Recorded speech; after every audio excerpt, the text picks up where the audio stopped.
بارش یا کیچڑ کی وجہ سے تنگ خیمے میں نماز بیٹھ کر پڑھنا، کیا حکم ہے اس کا؟ چنانچہ اگر بارش شدید ہو گئی ہو، زیادہ ہو گئی ہو، یا کیچڑ کی وجہ سے باہر نماز پڑھنا ممکن نہ ہو اور خیمہ اتنا تنگ ہو کہ اس میں کھڑے ہو کر کے نماز نہیں پڑھی جا سکے، اور اس کے علاوہ نماز کے لیے کوئی دوسری جگہ صحیح طریقے سے مہیا بھی نہیں ہے، تو ایسی صورت میں خیمے میں بیٹھ کر کے نماز پڑھنا جائز اور درست ہے۔ چنانچہ فتویٰ شامی میں ہے وَمِنَ الْعِجْزِ الْحُكْمِ أَيْضًا، آگے ہے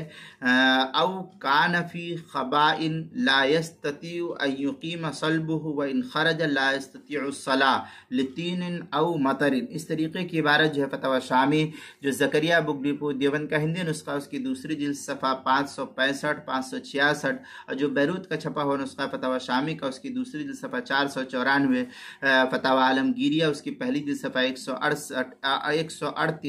کتاب المسائل پہلی جلد صفحہ 570 پر بھی اس کو نقل کیا گیا ہے۔